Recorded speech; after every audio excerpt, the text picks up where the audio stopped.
Hello, welcome to Carrot and Blue. I'm your host, Dan Rolinson, joined by Matt Kendrick. This podcast is sponsored by NordVPN, and there's a discount code in the link if you want it.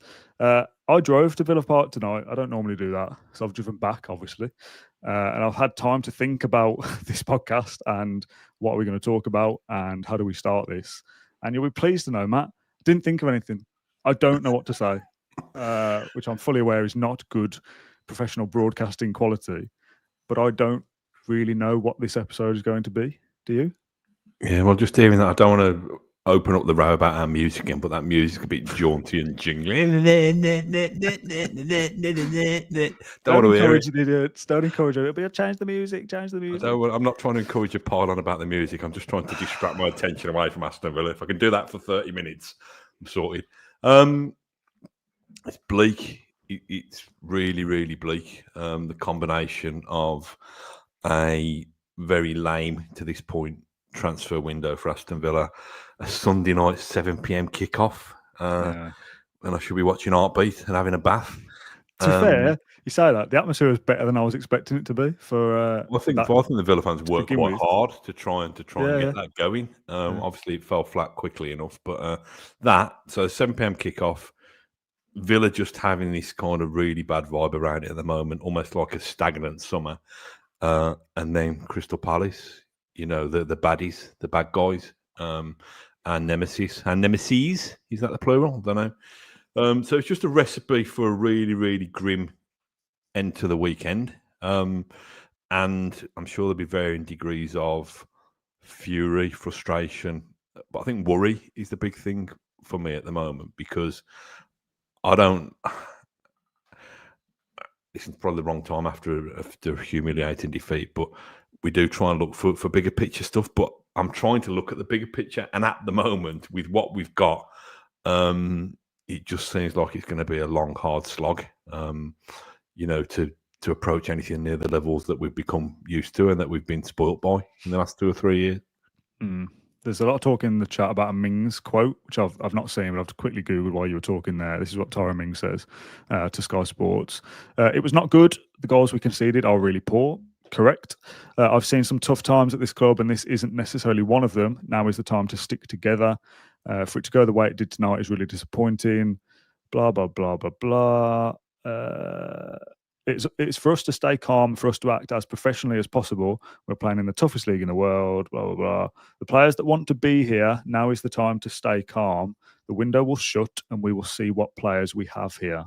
So some more movement you would expect, unless that's just about Emi Martinez, which I'm sure we'll talk about in this at some stage as well.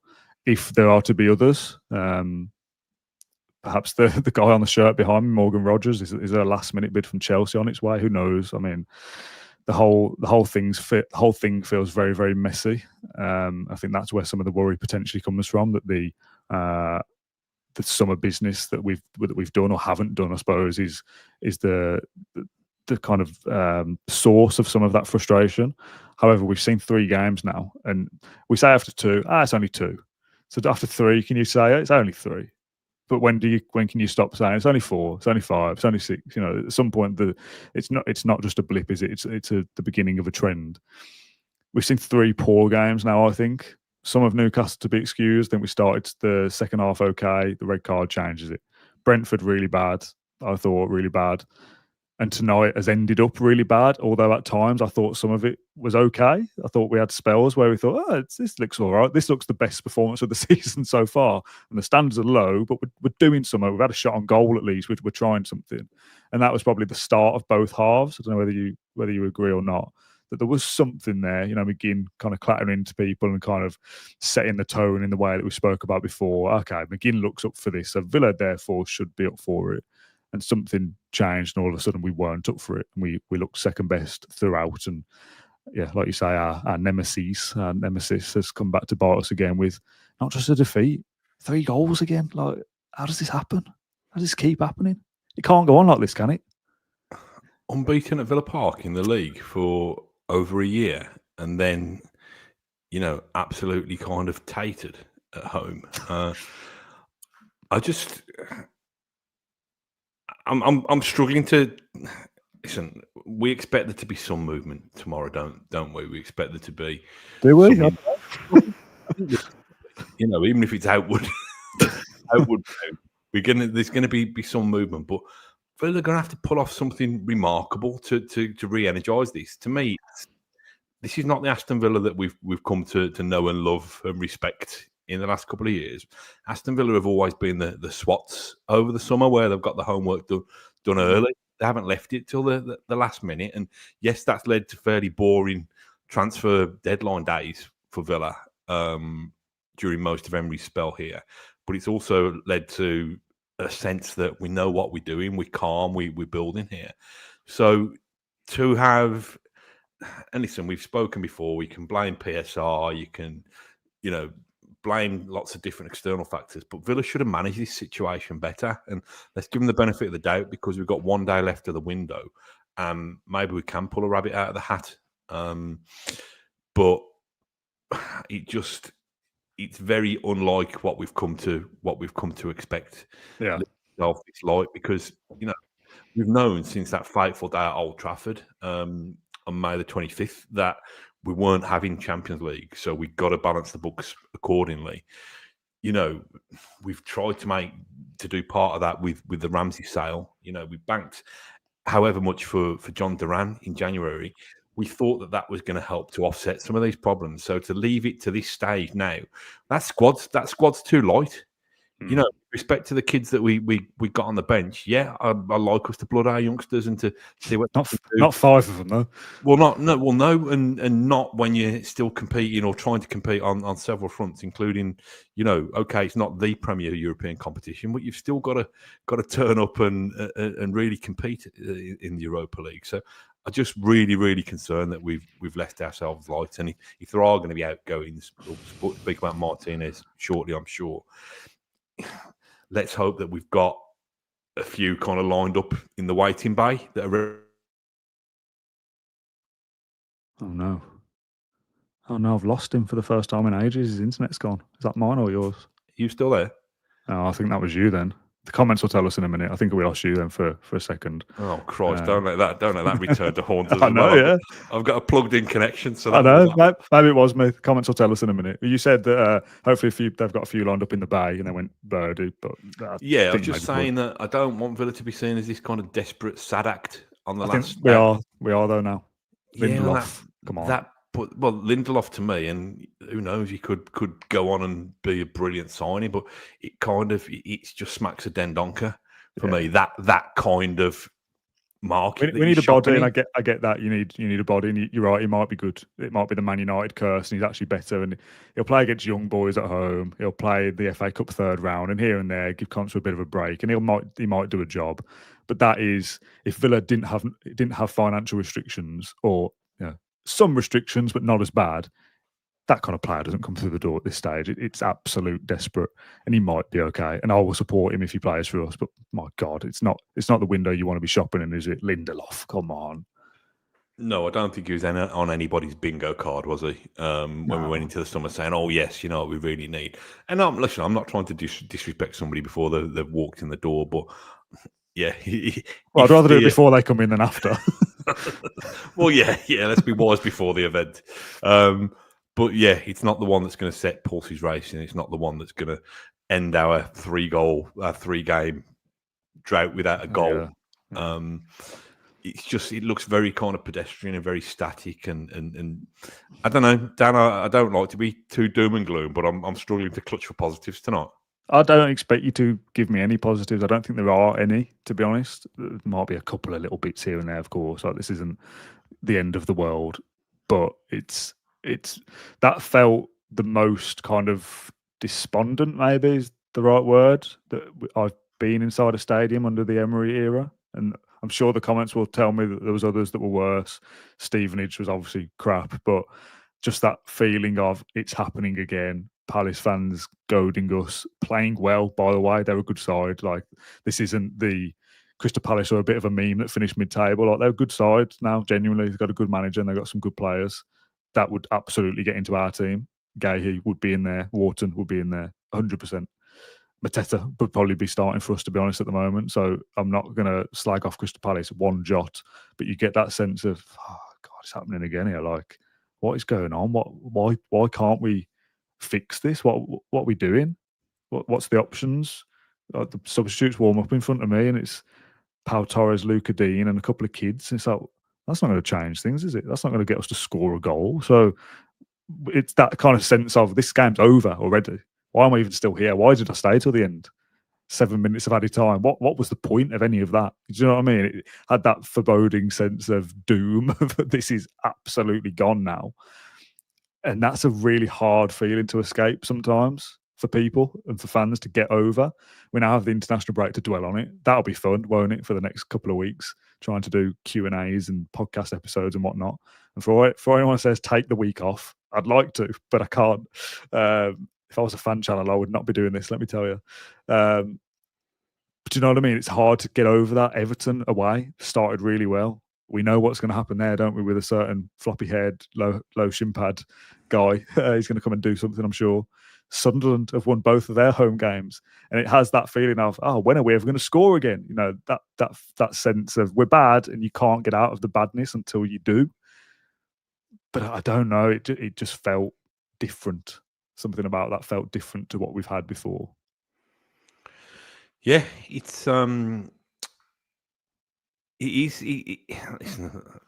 can become a crisis before you know it. To be honest, no confidence. You're not scoring goals. You've got clubs that have started well, probably better than expected. You know, I remember before we were doing our predictions and our preview show a couple of weeks ago, and I said, "No, I don't want us to win all 5. I don't want to create unrealistic expectations."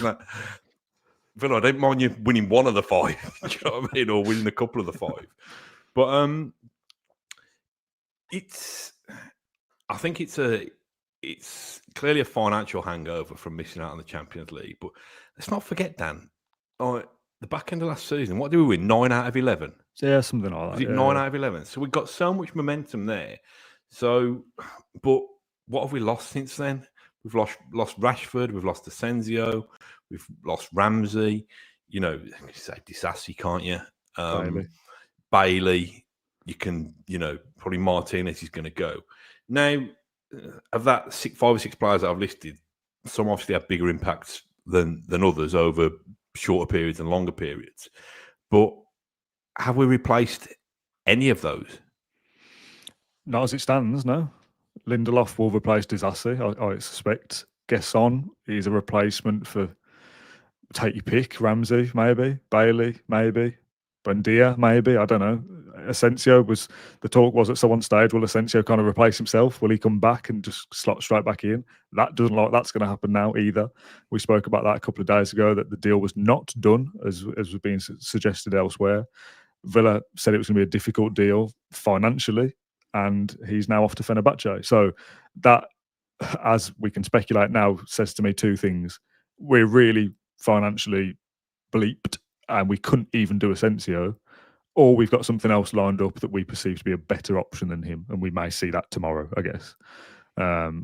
It was a lot of wages. It was a transfer fee that Villa probably didn't really want to pay to PSG for a player with 12 months left. So maybe they feel like we can get better value elsewhere. I don't know. Maybe the Paqueta thing changes. He's kissed the badge today, but maybe he changes his mind again in the morning. Who knows? Things can and do change. But yeah, Villa, we said at one stage that a good window can be continuity. You keep what you've got. And Kamara, Tielemans, Watkins, Rodgers, whoever, Konsa, Mings, Torres. We want to keep those players, and we have. That's good. But we haven't replaced the ones that we wanted to get rid of either.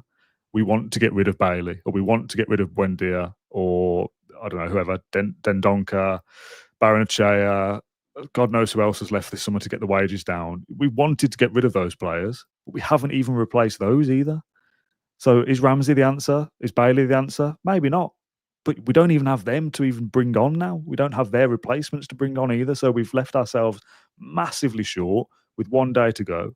And I don't want to do kind of too much transfer chat now, because we are doing some transfer related episodes tomorrow. We're going to do like a big end of window debrief with a few different guests and stuff tomorrow evening. So I kind of want to save the chat for then, of the inquiry, I suppose, if you like. And we might be busy, who knows. but it just feels like this is not the Villa way. This is not the Emery way. This is not business that we'd want to do by choice. My only thing as a kind of defence for them is, did we want to sell Martinez on June 1st? Probably, yeah, because he wants to go. Like, that's been clear. They know that. The talks of Man United have been there for a long, long while. The personal terms thing today, personal terms have been agreed. That's a nothing thing. That's done ages ago. Is there any interest for Martinez to want to go to Man United? Yes. Okay, well, we'll put a bid in then. Those kind of things come well before. It's not Villa's fault that Man United haven't offered the cash for him up until now, and they might not do. I mean, who knows? I don't even know at this stage whether he'll go or stay. If Man United stumped up the cash early doors, they sell Martinez for 40 million and we reinvest it and we get ourselves in order. So it's not Villa's fault, I guess, that somebody hasn't met our valuation. The same with anybody else. If we're okay to sell Morgan Rogers for 80, but no one bids 80, well, he's not for sale then. So that's kind of not their fault, I guess. But I'm really kind of digging here for a excuse or a reason why Villa, maybe all of the blame is not with them, but most of it is. Yeah, I mean, if you think about, I started to hark back about really that last game of last season, but to me, and this might be putting it really simply or too simply, but surely there's a plan A if you get in the Champions League, and there's a plan B if you don't get in the Champions League. And I can imagine they are quite different in terms of the amount of money that you've got available to spend. But having said that, they've had 3 months' notice with this. And again, this might be, I know this is real life, not Football Manager, but if Villa knew that because of missing out by a kind of, I don't know, a gnat's cock, shall we say? It's late night. I don't care at this point. Missing out by that small margin from the Champions League, they knew that they got to put into action Plan B. Plan B doesn't look like this, surely. Even if it needs to be this is a season of consolidation, we're still going to be competitive. We're still going to try and challenge for Europe. We're still going to try and be competitive in the Europa League.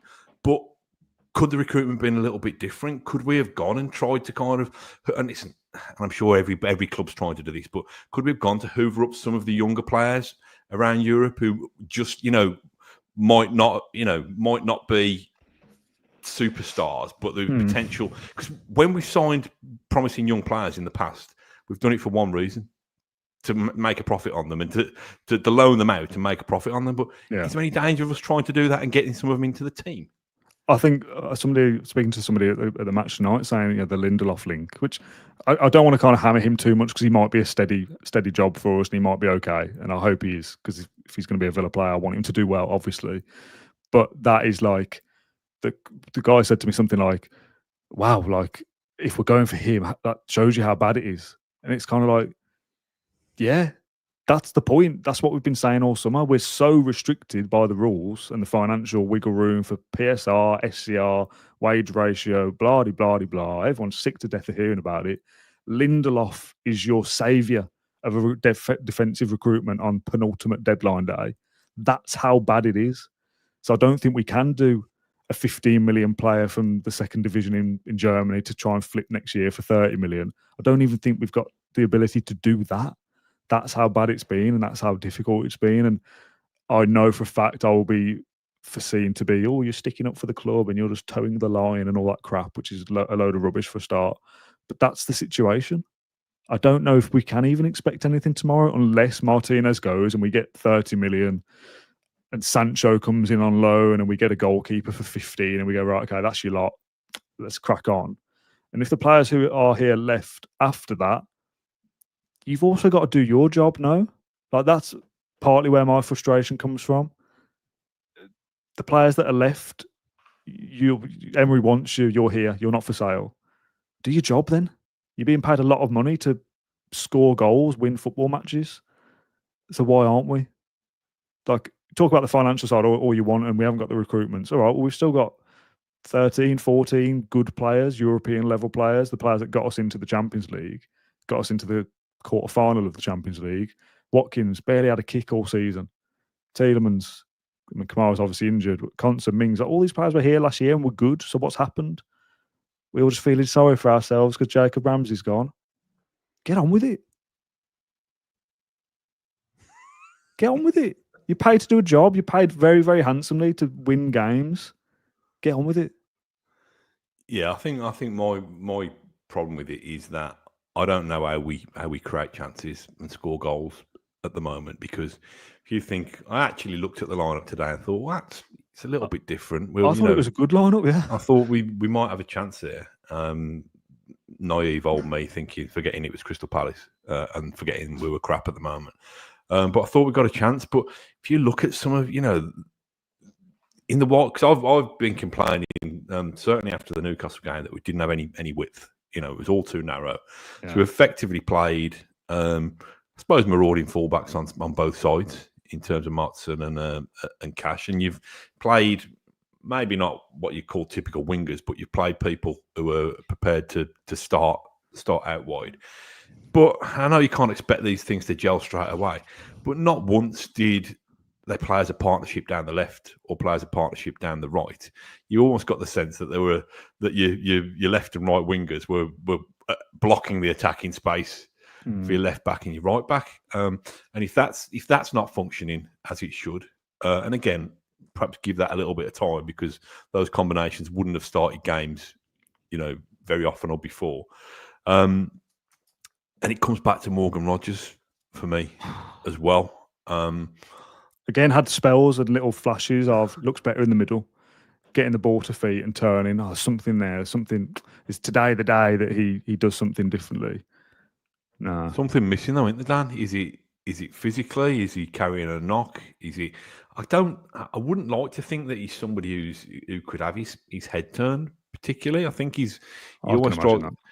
Can you? He strikes me as a guy who's got his feet on the ground and realises that the best way of progressing his career is by performing at a top level every week. But we're not seeing that this season. And it's a worry, because I think there's so much onus on him now to start things off and to get things going, that without him, and when you're not getting the I don't know, you're not having the successes that you want in the wide areas, all of a sudden Villa are so predictable, especially against Crystal Palace, who have got the measure of us. And, at times, Will Hughes and Adam Wharton seem like they could just kind of, whereas we were struggling to break them down, they seem like they could kind of just move the ball through us, round us and past us at will, really. Not even got Eze, and they're still able to dismantle us. So yeah, it's grim at the moment, but you're right. Whatever happens tomorrow, and whoever comes and whoever goes, the ones that we've seen in the first three games that are still with us, they need to wake up. Yeah, and there might be a touch of uncertainty, right? If talk about Morgan Rogers very quickly, we did the piece about him, didn't we? Spoke to some family, friends, whatever. You're right. He has had a great upbringing, and he's got his head screwed on by the looks of things. But things change very quickly in football when all of a sudden you're an England international. All of a sudden, when one of your best pals, Cole Palmer, is playing for the flashy London club that might win the league or in the Champions League, pay massive wages, spend a fortune on players. Am I the hype now? Am I ready for that step up? It's very easy to kind of get your name in headlights. In headlights? What's the phrase? Name up in lights in the headlines, I guess. Yeah, I can do that. I can be big man and go play for somebody else. Now, if that bid doesn't come in, yeah, you crack on at Villa, because you have to have a good season at Villa, because you either leave next summer or you've got the England squad to get into. So there's no benefit to Rodgers having a bad season. He has to kind of up his game. But because the window is still open and we know Villa's financial position, is there a slight doubt in his mind and his performances of, well, I might not even be here by tomorrow. So is that having an impact at all? We don't know. And I'm not suggesting for a minute that there will be a bid, or I know any information that Rodgers is unsettled. I'm trying to potentially evaluate what the hell's going wrong. What's the matter with us? How can we have fallen so quickly? And it's 3 games, right? This isn't 10 games. This isn't 10 games without a goal. We could beat Everton, and maybe we beat Sunderland, and we sign whoever tomorrow, and we go, okay, well, let's calm down a little bit. Something here can still click into gear. And I'm not for 1 minute suggesting the predictions we had at the start of the season are still the same. I had Villa to be 5th. This squad is miles off 5th.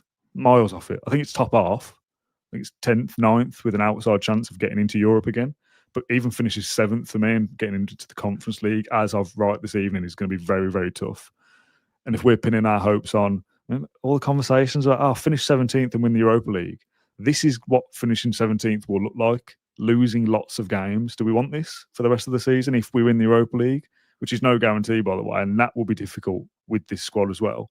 So when we finish 9th and we get knocked out of the Europa League in the quarter-final to Fiorentina or whatever, then what? Like, what's the magic plan then? Because you're out of Europe, your revenue's down even further. You sell more players. It's kind of Villa have done this quite a gamble actually on do or die, win now, sign players for the here and now. Last year that didn't work by a Nat's dick or whatever. And if it had, when quids in right this season is all of a sudden much better for that, but it didn't. So now it's like, we're in trouble here.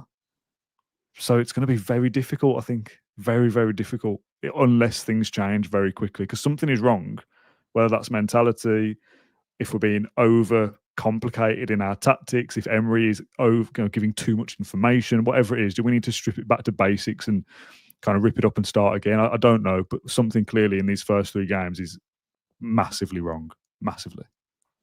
I'll tell you what struck me, I was probably watching less what was on the pitch and what was happening around the stadium as the 3rd goal went in. There was what was the phrase? There was a season ticket advert that blasted around, and it was building something special. Was the strap line that they used? And I thought, Christ, that's I don't know who's come up with that in the marketing department, but you might want to change that. This is the problem, though, Dan, isn't it? That we've set our standards so high and we've been able to attain them. We've had. I know that last season was probably, you could say, it was a downgrade on the previous season. We didn't finish in the Champions League places, but we played in the Champions League. We enjoyed some brilliant Champions League nights. We got to the semi-final of the FA Cup and so on and so forth. It is really hard to sustain that year on year, and I thought it was going to be super hard to sustain that because Tottenham would come again and Chelsea would come again and Newcastle, even Man United. And I thought, but I thought at least we'd stay competitive. I thought that if we matched our levels from last season, which was going to be tough, we'd still find it difficult because clubs would have a renewed kind of sense of purpose. But we're not, like you say, we're not near that. They say, don't they, if you stand still in football, you've gone backwards. We haven't even stood still. We've gone backwards. So we've definitely gone backwards. We haven't even stood still. If we had exactly the same squad that finished the final day, we've stood still. And maybe you can go again, and that's still going to be hard. But we've lost so much of that, and as of yet, not replaced really any of it. I don't see how you can go again unless something drastically changes. And I'm not suggesting a managerial change, by the way. That's a tactical thing. It's a personnel thing, something in there. I don't know. Ollie Watkins all of a sudden finds his shooting boots and scores a hat-trick against Everton. And we go, okay, maybe this is the start of a change in form. Something has to change very, very quickly, though. There's a comment from Christopher quickly, who donated a tenner, which is lovely. He said, under Emery, when Villa are in a bad run of form, I put a fiver on the opposition, but never win any money. £10 on Palace and Sarr finally paid out today. Here's a pint each on me to share my profits. Thanks, Christopher. Well done on your winnings. One thing I want to discuss, I say quickly, but maybe it won't be quick. The R word, relegation. I put a tweet out earlier. I had a tweet from somebody suggesting, I think it was to reply to one of John's stories, actually saying, Monchi's got to go. He's built a squad that is going to be relegated. And I quote tweeted it, relegated, laughing emoji. And a few people were like, oh, yeah, clearly not. A couple were like, yeah, worrying though, right? Since tonight, I've had so many replies of, yeah, but are we going to get to 30 points? When's the next goal coming from? Where's the next win coming from? Oh, don't laugh just yet, Dan. This might come back to bite you. Does anyone really think we're going to be relegated this season under Unai Emery? Really? What have you seen over the last 3 years? Villa have been 4th in the Premier League over the course of about 100 games, and that's going to be relegated? Really? These players that we've got, Ollie Watkins is guaranteed X amount of goals. Morgan Rogers, if he's here, will score goals. relegated. To me, this is a massive. It's bad, right? This is a worrying start to the season. If you are on 3 points after 10 games and we've scored a handful of goals, okay, fine. I will then maybe start to think differently. This squad under Gerrard, was in a relegation battle after 10 games. And Unai Emery got that rabble together to finish 7th. So you can still do things after a 3-game start. And Newcastle in a relegation battle because they've only got 1 point or 2 points. Tottenham lost to Bournemouth, a poor game. Are they going to be in trouble?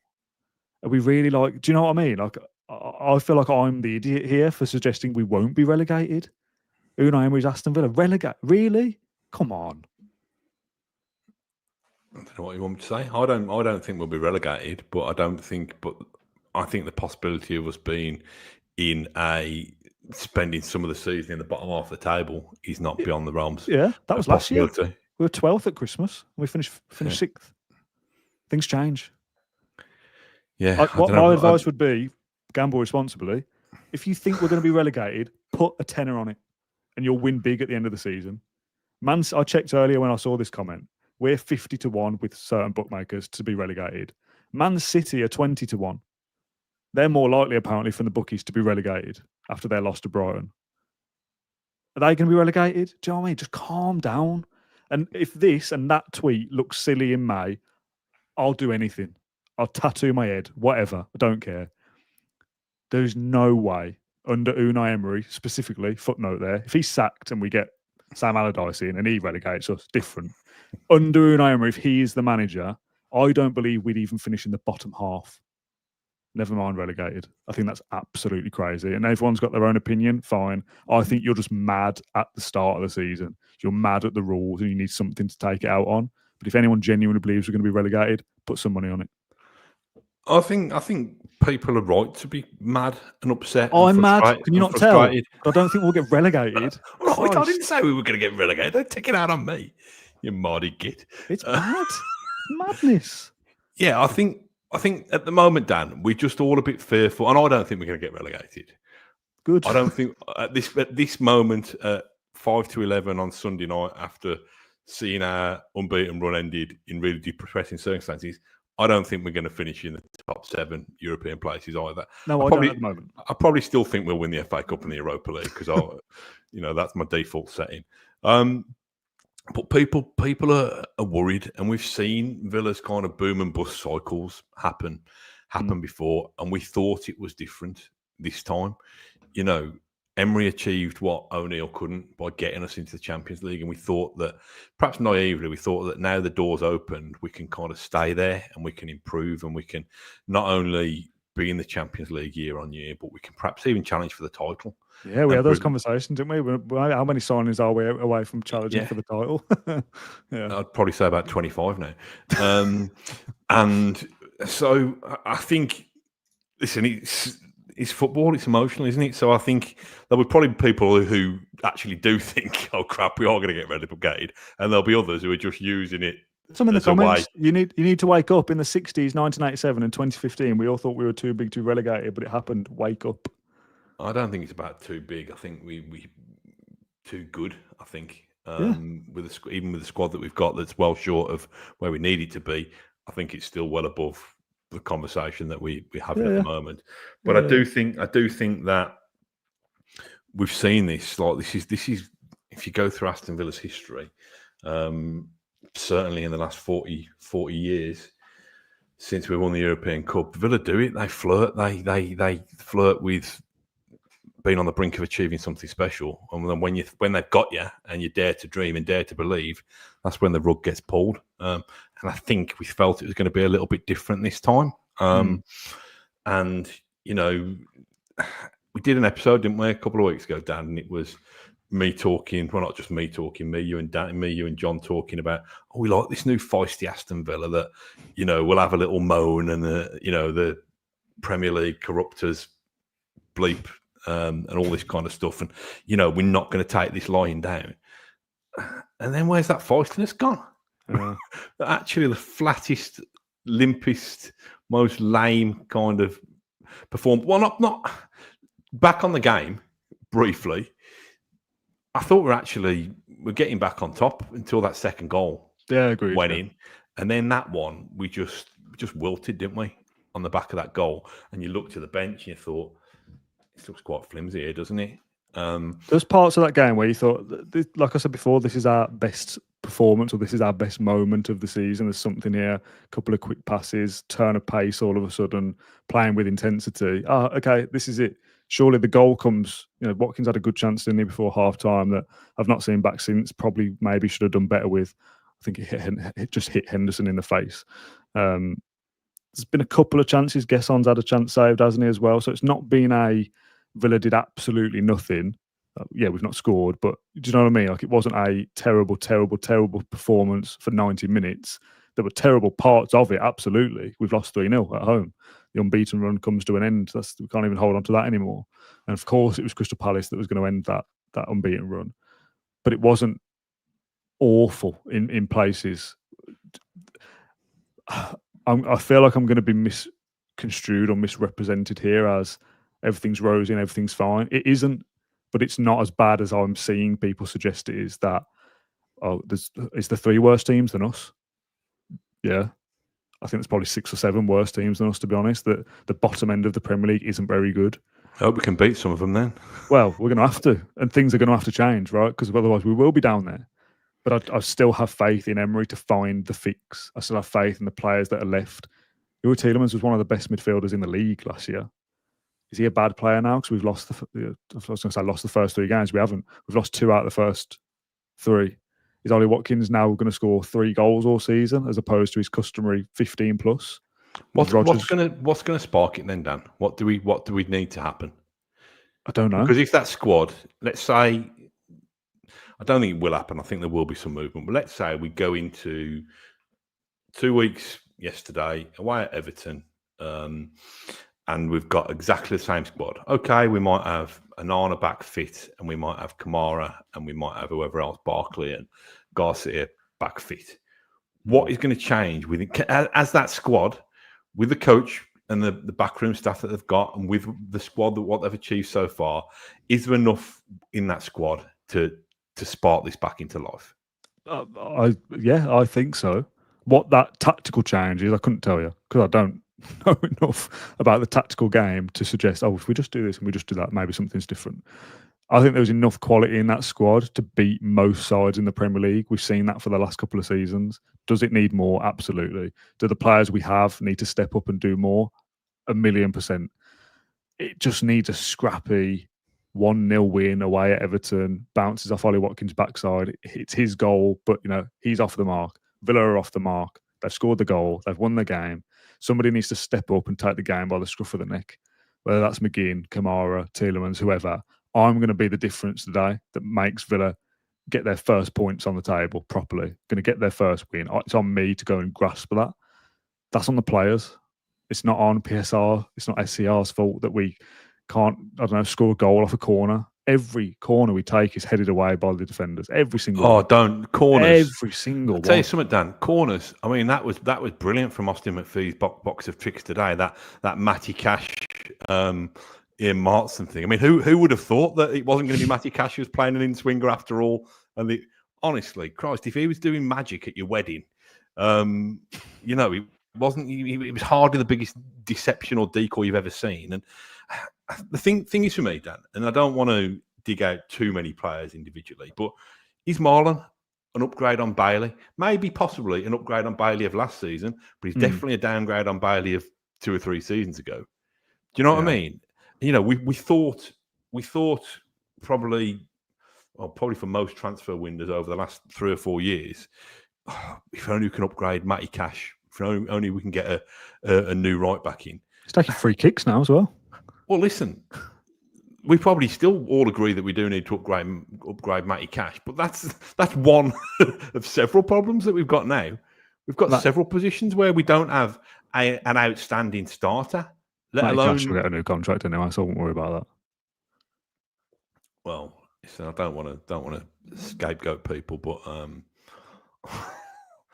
we're just not good enough at the moment. And that squad, if we go forward with the same squad, is going to have to start getting 8s or 9s out of 10s to win football matches. And at the moment, we're probably getting 4 or 5s. Yeah, at best. I think my frustration with these things, to wrap up this one, we've got over 1,000 people watching at 11 o'clock on a Sunday night. So thank you very much for tuning in. You may massively disagree with us or agree. You've all got your own opinions. That's absolutely fine. Unless you think we're going to be relegated, and that's mental. I'll donate loads of money to charity or something if we're relegated. I'm not going to. Somebody said before, what tattoo do you want? I haven't got any tattoos, and I'm not planning to. That was a slip of the tongue. I will not be getting a tattoo, but I will donate 500 quid to charity or something if we get relegated, because I believe it will not happen. No, that sounds like I hate charity. Keep digging. I'll only donate if something bad happens. What was I going to say? Oh no, I've completely lost my point. Getting distracted. Can't remember. I remember. Sorry. Sorry. The thing that I don't like with these kind of things, I'm going to be off Twitter for this international break. It will serve me no purpose whatsoever apart from getting annoyed. I'm not going to reply to people because I'll get wound up. I'm not doing it. I'll do the podcast because I want to and I love doing it. But the thing that annoys me is we've been bad for 3 games. Well, we won't beat Everton, won't beat Sunderland, won't beat Fulham, won't beat Bologna in the Europa League. We haven't scored a goal, so we won't score in them either. It doesn't work like that. I hate that. It really gets to me. That cause and effect does not exist. Okay, we've lost the first 3 games. Well, we'll lose the next 38 then. Yeah, to be fair though, Dan, we're all guilty of that. We'll do it the other way, won't we? We'll say, well, okay, we've had a good run of form, so therefore we can take on the world. So I get why people get stuck in a certain headspace thing. What I did want to say tonight was I've written him off loads of times and I don't think he's the answer, but Buendia at least added a little bit of urgency. Yeah, fair play to him. Really worked hard off the ball, tried to get Villa on the front foot. So fair play to him. You know, I think it was the kind of best of a bad bunch, but at least he's tried to make an impact. Yeah, and I've been got down on Buendia for reasons that I just don't think he's good enough, but that kind of says the level. He looked like our best player and we deem him not good enough. Or the club deem him not good enough. He's been shipped out on loan and he may leave tomorrow. So what does that say about this current team as of tonight? That Emi Buendia, a player that we'd probably happily sell tomorrow if we get an offer, was our best player this afternoon. Yeah, I mean, somebody, I can't remember who it was, but further up in the comments was just saying, probably clutching for a bit of positivity, saying, well, maybe it will be different when the window's closed and maybe there are 2 or 3 people who are agitating for moves and this kind of thing, and they don't quite know how the pieces are going to fall into place, whether they're going to be here, whether they're not. At least, if nothing else, 7 p.m. tomorrow, at least there'll be a degree of certainty of what Emery's got, what he's got to work with for the next, whatever it is, 4 or 5 months, 4 months. So yeah, but that's a tiny crumb of comfort at the moment. But those kind of things could be the difference. If there's a psychological thing with one of the players that I might leave, but I might not, and what does that mean for my kids and the school and my wife's work? Blah, blah, blah. It's a massive thing for players. It's not just I'll go from one football club to another. If that then is quashed as right, I'm staying here now. I know everything now is safe and secure, and I know what's going on. Does that allow them to play with slightly more freedom at Everton? Maybe. Don't know. Everybody can think what they want. Let your comments down in the chat when we finish in the post YouTube video if you're not watching live. Relegation battle, different players, recruitment, tomorrow's deadline day, the performance. Share your thoughts. I will read through everything. Everybody's got their own opinion and that's fine. These are just ours. We will also get, you're just sticking up for the club and you won't say how it really is because you don't want to get banned from a press conference, blah, blah, blah. I am into Bodymore for 5 years. Nobody at Villa cares what I say. I can say what I want. And we will say what we want, trust me. You say what you want. You all have your own opinions. You don't have to follow us. You can be against us. That's absolutely fine. There will be a lot of conflicting opinions over the next few weeks. I would like another game to get rid of that, but there's a chance we'd lose that game and the cycle continues. So I'm semi-grateful for a break, but now we have to dwell on this for the next 2 weeks, and that's not really a great feeling. Every podcast is going to feel the same. Every Q&A we do will be full of negative questions. It's going to be a pretty rough time, I guess, relatively speaking, of course. We've all had it worse. when we were actually relegated and dossing around in the Championship. So some perspective from that sense, but this tonight felt like probably the worst mood of the Emery era, maybe. That like Stevenage, bad, or Olympiacos, bad. Okay, that's one night, let's move on. This has been a couple of weeks now of the summer and the first start to the season where it all feels a bit, and none of us are really enjoying this. And that's a feeling I'd like to shake pretty quickly. Is that? I'm just trying to think. Is that the? I was walking around from the ground, and my dad said, "How do we reckon that compares to setbacks? I suppose of the Emery era." I don't know. I mean, Palace. Palace. It felt like Palace away at Selhurst, at Wembley. Yeah. We probably played better in patches tonight than we did in both of those games. Progress. Well, yeah, but I don't know. In terms of Villa at home under Emery, that's got to be right up there in terms of crapness, hasn't it? Yeah, I think so. I think it's just because it's been a more prolonged thing. You know, you lose. I don't remember, but you lose to Olympiacos, and then you probably win pretty quickly straight after. I might be wrong there, but you know what I mean. Like, you kind of, most frustrations are put to bed pretty quickly. I'll put myself to bed in a minute. But the summer window and the first 3 weeks of this season, and now an international break, extends kind of bad feeling from the end of May to the middle of September. And that's quite a long time to feel like, oh, my football club isn't very good. And that's why we all feel pent up. And yeah, you're right, actually. Because we've said before, haven't we, that Emery in the past at Villa has put things right quite quickly. We don't tend to go on bad runs. We have like bad results or setbacks, but they don't tend to come together.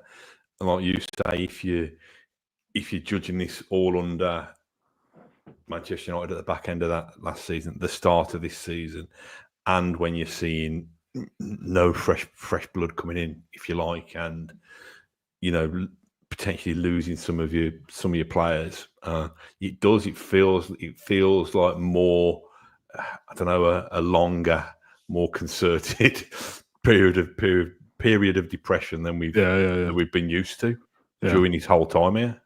I just want to talk about Martinez quickly before we wrap up, but not loads, because like I said, we're doing some transfer stuff tomorrow. Just quickly, a comment from Nick. I think this is a compliment. Never really liked you, Dan. Not personally speaking, obviously, but after tonight, an apology is needed. I feel you are very logical, and yes, everything you say, I agree with on this occasion. Thanks, Nick. One good occasion. Shame about the rest of it. It's fine, man. I don't mind. Well, let's do Martinez quickly. Our thoughts tonight, because it might change tomorrow. Maybe he stays, maybe he goes. I don't know at this point. I've not seen any quotes or anything tonight. I think he goes, right? I'm at peace with him going now, if he goes. What I would say is, do you buy this thing that his head wasn't right? Or do you think that's just a football way of saying he might still go, so we don't want to get him injured? Because I don't accept that. For tonight, you mean? Yeah. I don't accept that he wasn't mentally right and stuff like that. The guy's got kind of nerves of steel. You know, he can stand up to most challenges. So I think it's maybe, is he sulking? Is that shorthand for saying he's sulking? Or I think that some of the injury thing is probably true. It's less likely for a goalkeeper, though, now to be injured on the brink of a move. I think, I don't know. I think maybe it's seen as a distraction we could do without. Does it take away from the rest of the team? All the comments this afternoon from Martinez were, you're a rat, you're this, you're that.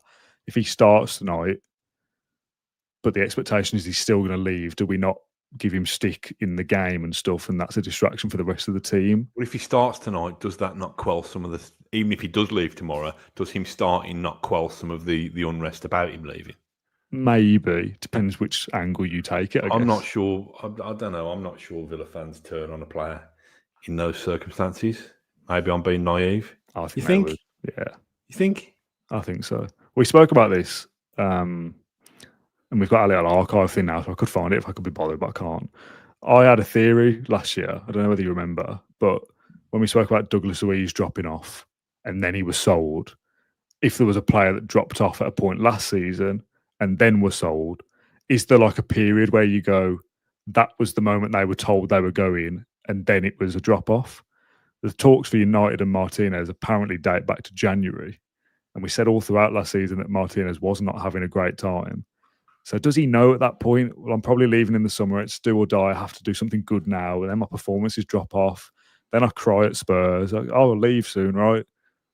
Wrong, because Man United don't bid for you. And that's a massive then change of direction for, well, I thought I was going, I was in the headspace to go, I was told I would be the one to go.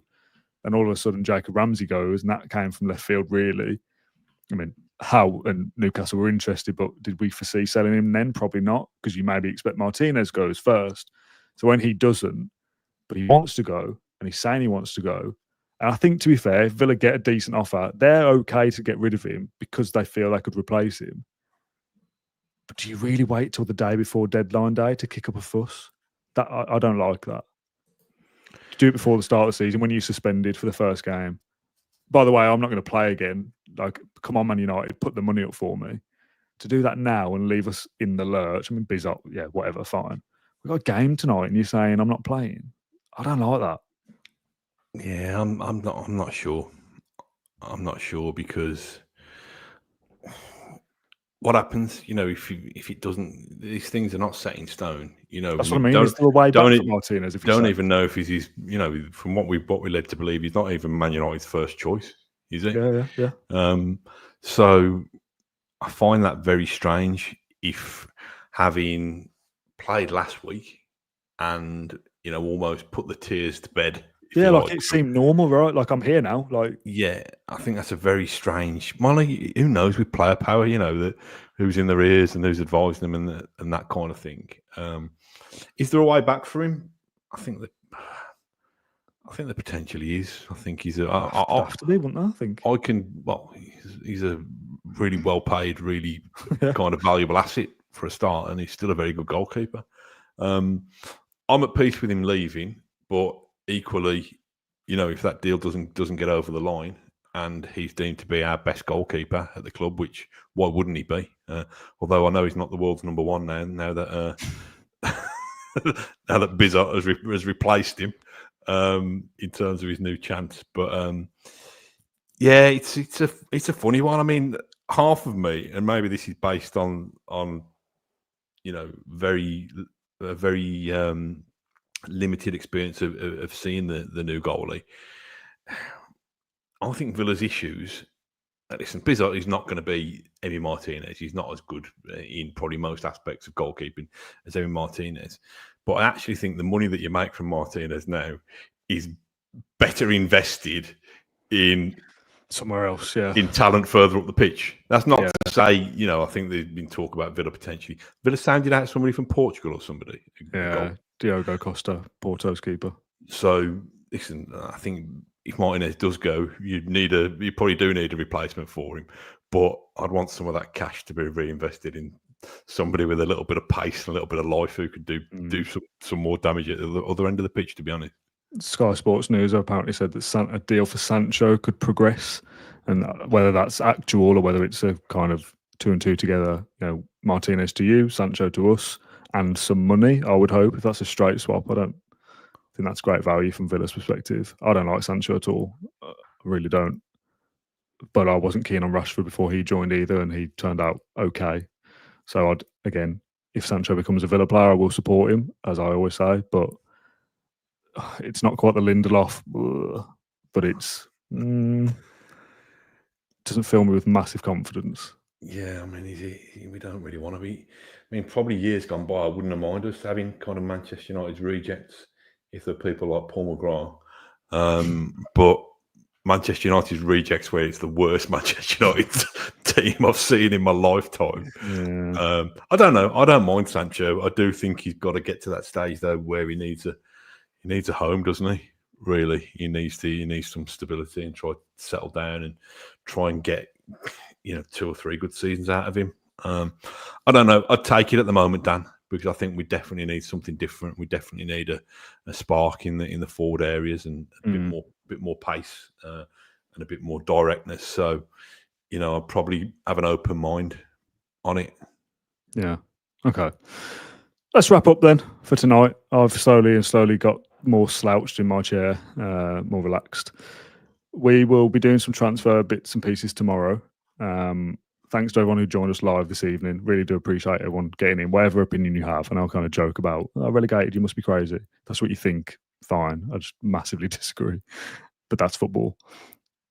It's been good to kind of chat a little bit. This is a very different vibe to usual. Probably less laughs than we'd normally produce on the post-match show. No, not too much random nonsense, but it doesn't really feel like that's the... if we read the room, I don't think that would go down well. So, probably a little bit more serious than usual, but some good things off our chest, I think. Almost done an hour, to be fair. So thanks to everyone for watching or listening to this episode of the Clout and Blue podcast. Tomorrow's plan is a long live stream on the evening. I don't know what time yet. I will make that clear tomorrow. 4:30, 5 o'clock, 5:30, 6, something like that. And then a couple of hours with guests kind of roll on, roll off. So Matt, you might do half an hour. Dan Bardell might do an hour. Max Stokes might do half an hour. Townley will do an hour, whatever. I'm going to kind of host the whole thing and have it as a bit like a radio show is the idea. Come in, have a chat about transfers, obviously. Maybe a bit of general Villa bits and pieces of what the hell's going on. We might do a little bit of fun and games, maybe to lighten the mood a little bit. We'll obviously answer some questions from the live chat as well. So if you enjoy our stuff, keep an eye on the channel tomorrow, 5 o'clock-ish, I would suspect, live through to the deadline at 7 and beyond, to be honest, probably a little bit as well.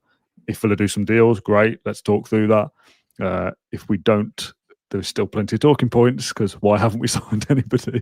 So if you want to come in and do that, please come and join us. You're looking forward to that, Matt? More Villa chat? Oh, yeah, can't get enough. What I'm looking for, I've not had my tea, so I'm looking forward to having my lasagna before I go to bed, but I'm sure that's not going to sit particularly well on my... I can't believe you do that, I'm starving, mate. I'm really hungry. I know you banned me from giving shout-outs, Dan, because the people didn't have the appetite for it, but there's a fella... Yeah, you can do it. There's a fella called Jules from the South Wales Lions who I spoke to him before the match, and he reckons he'll get home at about just before midnight. Okay. And he's up for work at 4 a.m. Tomorrow. So I hope you're proud of yourself, Aston Villa, because this is what you do. It's what you do to people. Yeah. But yeah, let's hope a busy transfer deadline day can get us all feeling a lot more positive about the world. Can change quick if something happens. Things do change. So yeah, let's see what happens. Matt, thanks for joining me. Thanks everyone for watching along live or listening to this podcast after it finishes. We really appreciate everybody tuning in. It's a tough evening for everybody, but we got through it in the end. Let's call it a night there, shall we? Everyone go off to bed and we'll catch you tomorrow. Bye-bye. Ta-ra.